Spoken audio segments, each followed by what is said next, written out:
नमस्कार दोस्तों, स्वागत है एक बार फिर से रोजगार समाचार यूट्यूब चैनल में। इस चैनल पर आपको लेटेस्ट रोजगार समाचार हम डेली बेसिस पर उपलब्ध कराते हैं। आज की इस वीडियो में हम बात करेंगे जूनियर हिंदी ट्रांसलेटर के पदों के बारे में। Junior Hindi translator recruitment 2023 staff selection commission कर्मचारी चयन आयोग के द्वारा इन पदों के लिए केवल ऑनलाइन मोड में आवेदन करने होंगे। टोटल पदों की संख्या है 307। तो दोस्तों, पदों से संबंधित संपूर्ण जानकारी इस वीडियो में हम उपलब्ध कराएंगे, इसलिए वीडियो को शुरू से अंत तक जरूर देखें। साथ ही वीडियो को एक लाइक कर दें, अपने दोस्तों में जरूर शेयर कर दें। पहली बार हमारे चैनल पर आए हैं और आपने चैनल सब्सक्राइब नहीं किया हुआ है तो लेटेस्ट रोजगार समाचार डेली हिंदी में प्राप्त करने के लिए जरूर सब्सक्राइब कर लें और साथ ही बेल आइकन को जरूर दबा दें, जिससे आने वाले लेटेस्ट रोजगार समाचार आपको डेली मिलते रहेंगे। चलिए शुरू करते हैं। सब्सक्राइब करें लेटेस्ट रोजगार समाचार के लिए, साथ ही और नोटिफिकेशन के बेल आइकन को जरूर दबाएं। अब शुरुआत करें नए कल की। दोस्तों, हम आ चुके हैं स्टाफ सिलेक्शन कमीशन की वेबसाइट ssc.nic.in पर। यहाँ आप देखेंगे लेटेस्ट न्यूज का कॉलम दिया गया है। इसके साथ ही यहाँ पर नोटिस वाला एक ऑप्शन दिया गया है, इस पर आपको क्लिक करना है। यहाँ जैसे ही क्लिक करते हैं तो हमारे सामने एक नोटिस वाला पेज ओपन हो गया है। यहाँ विभिन्न प्रकार के एग्जामिनेशन से संबंधित अलग अलग सेक्शन दिए गए हैं, जैसे CG, HSL, CHSL, steno, CND, JE, Kaif, steno यानी कांस्टेबल GD और JHT। तो यहाँ JHT के पदों के बारे में हम बात कर रहे हैं। जूनियर हिंदी ट्रांसलेटर, आप देखेंगे नोटिस यहाँ जारी किया गया है। Junior Hindi translator, junior translator, senior Hindi translator examination 2023 के लिए। तो यहाँ पर आप डिटेल में संबंधित एडवर्टाइजमेंट को देख सकते हैं, जिसे हमने यहाँ पर पहले ही डाउनलोड किया हुआ है। SSC के द्वारा junior Hindi translator, junior translator और सीनियर हिंदी ट्रांसलेटर एग्जामिनेशन ये 22 अगस्त को जारी किया गया है। आप देखेंगे एडवर्टाइजमेंट 22 अगस्त को जारी किया गया है। ऑनलाइन आवेदन की जो तिथियां हैं 22 अगस्त से लेकर 12 सितंबर 2020 22 के माफ़ कीजिए 23 के बीच में आप ऑनलाइन आवेदन कर सकते हैं। लास्ट डेट एंड टाइम है। फिर रिसिप्ट ऑफ ऑनलाइन एप्लीकेशन की 12 सितंबर 2022 तक लास्ट डेट और टाइम है। ऑनलाइन फीस पेमेंट 12 सितंबर तक। और यहाँ आप देखेंगे ऑनलाइन फॉर्म में आप करेक्शन कर सकते हैं 13 से 14 सितंबर 2023 के बीच में। शेड्यूल जो होगा एग्जामिनेशन, कंप्यूटर आधारित एग्जामिनेशन फर्स्ट पेपर का अक्टूबर 2023 में एक पेपर कंडक्ट कराया जाएगा प्रिलिमिनरी एग्जामिनेशन के लिए। यहाँ केवल ऑनलाइन मोड में इन पदों के लिए आवेदन मांगे जा रहे हैं। जूनियर ट्रांसलेटर JTO ऑफिसर यानी junior translator officer JTO in central secretariat official language services के अंतर्गत पे लेवल 6 में वेतनमान है 35,400 से 1,12,400। Junior translator officer JTO arm forces के अंतर्गत लेवल 6 में ही पद निकाले गए हैं। जूनियर हिंदी ट्रांसलेटर के जूनियर हिंदी ऑफिसर और जूनियर ट्रांसलेटर विभिन्न central government ministry department organisation के अंतर्गत ये पद होंगे। Senior Hindi translator, senior translator ये लेवल 7 में वेतनमान 44,900 से 1,42,400 रुपये होगा। टेंटेटिव यहाँ पर वैकेंसी कैटेगरी वाइज आप डिटेल में एडवर्टाइजमेंट में जाकर देख सकते हैं। यहाँ हम केवल कंबाइंड कैटेगरी वाइज वैकेंसी बता रहे हैं। आप देखेंगे वैकेंसी यहाँ पर SC की ही 38, ST की हैं 14 और OBC की 72 हैं, EWS की हैं 26 और अनरिजर्व की यहाँ पर आप देखेंगे 157 वैकेंसी हैं। टोटल वैकेंसी है 307। इसी तरह PH कैंडिडेट के लिए यहाँ पर वैकेंसी रखी गई हैं 13 और एक्स सर्विसमैन के लिए हैं 2 वैकेंसी। तो यहाँ आप डिटेल्ड में नेशनलिटी जो आवेदक इंडिया, नेपाल, भूटान का रहने वाला होना चाहिए। आयु सीमा 1 अगस्त 2023 के आधार पर 18 से 30 साल के बीच में होनी चाहिए। SC/ST को अधिकतम आयु सीमा 5 साल, OBC को 3 साल, PWD अनरिजर्व को 10 साल, PWD OBC को 13, PWD SC/ST को 15 साल और एक्स सर्विसमैन को अधिकतम 3 साल की छूट दी जाएगी आयु सीमा में। अब बात करते हैं आवश्यक एजुकेशनल क्वालिफिकेशन, जिसकी कैलकुलेशन 12 सितंबर 2023 के आधार पर सभी सर्टिफिकेट आवेदक के पास होने चाहिए। Post code A junior, post code A से लेकर सी तक यानी junior Hindi translator, junior translator officer, junior translator in various central government ministries department organisation के अंतर्गत आवेदक के पास में मास्टर डिग्री होनी चाहिए हिंदी में इंग्लिश सब्जेक्ट के साथ, या फिर इलेक्टिव सब्जेक्ट के रूप में इंग्लिश रही हो। यहाँ मीडियम और डिग्री लेवल पर इंग्लिश मीडियम होना चाहिए। दूसरी कंडीशन है मास्टर डिग्री होनी चाहिए इंग्लिश सब्जेक्ट में, साथ ही हिंदी एक कंपलसरी सब्जेक्ट या इलेक्टिव सब्जेक्ट या फिर मीडियम ऑफ एग्जामिनेशन के रूप में होनी चाहिए।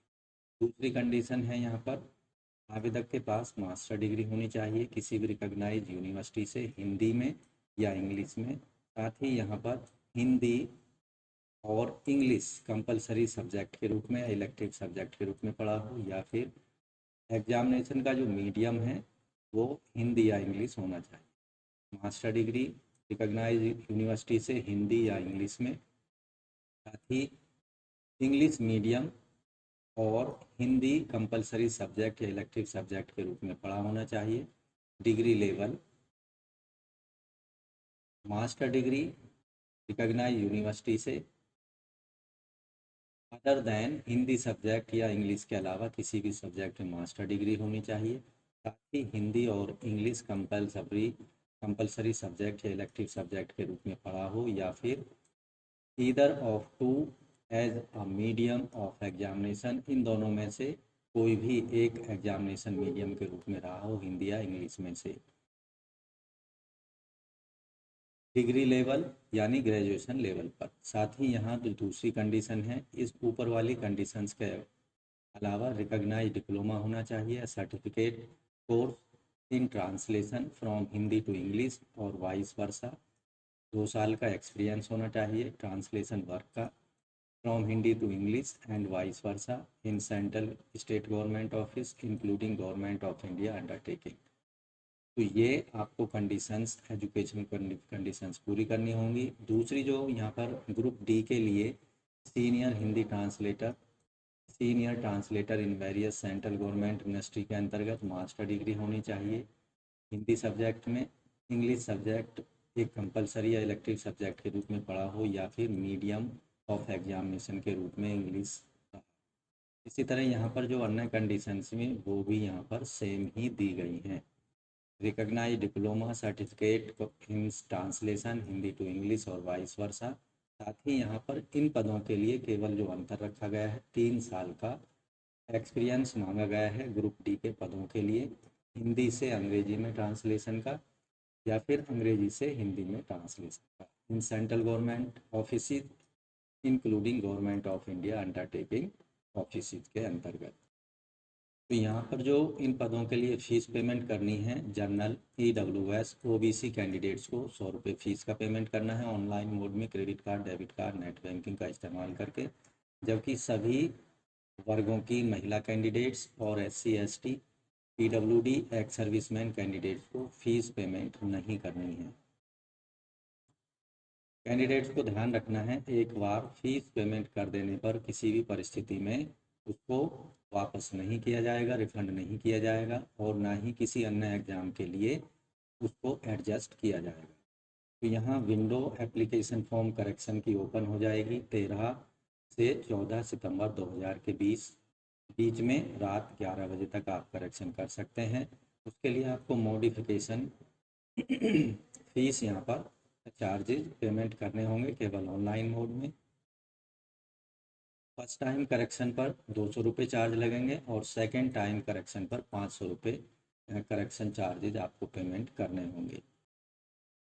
हिंदी ट्रांसलेटर के इन पदों के लिए आप यहाँ पर डिटेल में जो पदों से संबंधित रिटन एग्जामिनेशन कंडक्ट कराया जाएगा। रिटन एग्जामिनेशन सेंटर्स की लिस्ट दी गई है। ऑनलाइन एप्लीकेशन फॉर्म भरते समय अपनी मनपसंद का एग्जामिनेशन सेंटर एप्लीकेशन फॉर्म में चॉइस दे सकते हैं।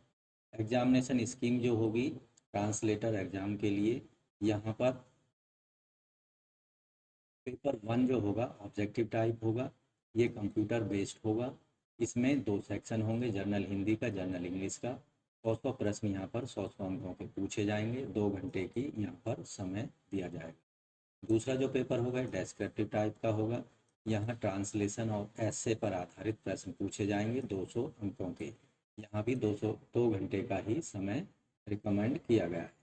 पेपर फर्स्ट जो होगा कंसिस्ट होंगे, इसमें केवल मल्टीपल चॉइस या बहुविकल्प पे प्रश्न आएंगे। नेगेटिव मार्किंग भी यहाँ रखी गई है। हर गलत उत्तर के लिए 0.25 अंक काटे जाएंगे। टेंटेटिव आंसर की पेपर फर्स्ट के लिए कमीशन की वेबसाइट पर पब्लिश की जाएंगी।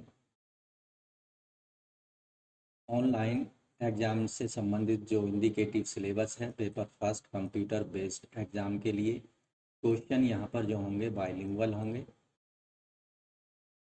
Correct use of word, phrase, items, ability to write the language correctly, precisely and effectively. The question will be of degree level, यानी जो क्वेश्चन का पेपर फर्स्ट में हार्डनेस लेवल होगा वो डिग्री लेवल का होगा, ग्रेजुएशन लेवल का होगा। पेपर सेकंड जो होगा ट्रांसलेशन ऐसे पर आधारित होगा। This paper will contain 2 passages for translation, 1 passage for translation from Hindi to English and 1 passage from English to Hindi translation. Essay each in Hindi and English. Test of candidate translate skills and their ability to write as well as comprehend 2 languages correctly. The level of paper will be consistent with the educational qualification prescribed.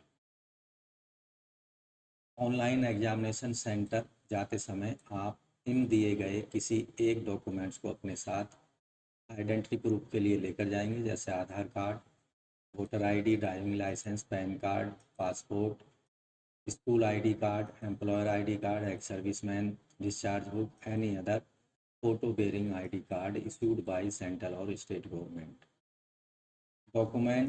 Document verification, ऐसे candidate जो कि paper first और second को clear कर लेंगे उनको document verification के लिए बुलाया जाएगा।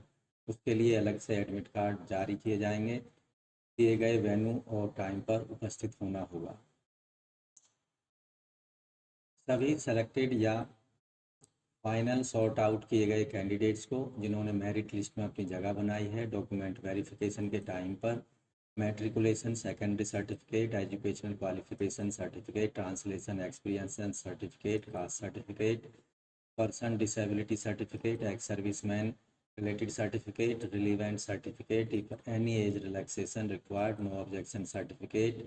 अगर कैंडिडेट कहीं गवर्नमेंट, नॉन गवर्नमेंट अंडरटेकिंग में कहीं काम कर रहा है तो ये सभी डॉक्यूमेंट्स आपको डॉक्यूमेंट वेरिफिकेशन के टाइम पर उपलब्ध कराने होंगे, जैसा कि आपने ऑनलाइन आवेदन करते समय क्लेम किया है। यहाँ जो मोड ऑफ सिलेक्शन, जैसा कि हमने पहले ही बता दिया, मिनिमम क्वालिफाइंग मार्क्स यहाँ पर कंप्यूटर आधारित टेस्ट में रखे गए हैं। रिजल्ट के लिए 30%, OBC EWS के लिए 25%, अन्य सभी कैटेगरी के लिए 20% मार्क्स लाने होंगे पेपर फर्स्ट में। जबकि जो कैंडिडेट शॉर्ट लिस्ट किए जाएंगे पेपर सेकंड के लिए, इफ कंप्यूटर आधारित एग्जामिनेशन जो है conduct in multiple shift, normalize marks will be used for the determine the merit list और final selection. Final merit list जो यहाँ पर तैयार की जाएगी पेपर फर्स्ट और सेकंड में प्राप्त अंकों के आधार पर फाइनल मेरिट लिस्ट तैयार की जाएगी। जो कैंडिडेट फाइनल मेरिट में जगह बनाएंगे उनका डॉक्यूमेंट वेरिफिकेशन किया जाएगा। तो दोस्तों, पदों से संबंधित अन्य समस्त जानकारी के लिए आप एक बार डिटेल में एडवर्टाइजमेंट को ज़रूर देख लें। यहाँ इंस्ट्रक्शंस आपको मिल जाएंगी, उसके बाद ही आप ऑनलाइन आवेदन करें। ऑनलाइन आवेदन करने के लिए आपको ssc.nic.in पर जाना होगा। यहाँ आप देखेंगे अप्लाई वाले लिंक पर आपको क्लिक करना है, या फिर आप यहाँ देखेंगे एक रजिस्ट्रेशन वाला न्यू यूजर रजिस्ट्रेशन नाउ पर क्लिक करना है। यहाँ डिटेल जो मांगी गई है उसको प्रोवाइड करा देना है और सेव पर क्लिक कर देना है। इस तरह से आपका जो रजिस्ट्रेशन है वो स्टेप पूरा हो जाता है। दूसरे स्टेप में आपको यहाँ एडिशनल और कॉन्टैक्ट डिटेल उपलब्ध करानी होंगी, एजुकेशनल डिटेल उपलब्ध करानी होगी, फ़ोटो सिग्नेचर को अपलोड कर देना है और फाइनली जो थर्ड स्टेप होगा डिक्लेरेशन को आपको कंप्लीट करना होगा और उस तरह से आप अपना जो रजिस्ट्रेशन है वो कंप्लीट कर सकते हैं। रजिस्ट्रेशन कर लेने के बाद में आपको रजिस्ट्रेशन नंबर मिल जाता है, उसको आप फ्यूचर रेफरेंसेस के लिए संभाल कर रख सकते हैं। तो इस तरह से दोस्तों कर्मचारी चयन आयोग के अंतर्गत junior Hindi translator officer recruitment 2023 के लिए आप ऑनलाइन आवेदन कर सकते हैं 12 सितंबर 2023 रात के 11 बजे तक। तो दोस्तों आशा करते हैं पदों के संबंध में उपलब्ध कराई गई जानकारी आपको अच्छी लगी होगी, समझ आ गई होगी। इसलिए वीडियो को एक लाइक कर दें, अपने दोस्तों में ज़रूर शेयर कर दें। पहली बार हमारे चैनल पर आए हैं और चैनल आपने सब्सक्राइब नहीं किया हुआ तो लेटेस्ट रोजगार समाचार डेली हिंदी में जानने के लिए अभी सब्सक्राइब कर लें और बेल आइकन को ज़रूर दबा दें, जिससे आने वाले लेटेस्ट रोजगार समाचार आपको डेली बेसिस पर उपलब्ध होते रहेंगे और आप समय पर अपनी पसंद की सरकारी नौकरियों के लिए आवेदन ऑनलाइन या ऑफलाइन मोड में कर पाएंगे। तो आज की वीडियो में बस इतना ही। मिलते हैं लेटेस्ट रोजगार समाचार नई वीडियो में, तब तक के लिए धन्यवाद। आपका दिन शुभ हो।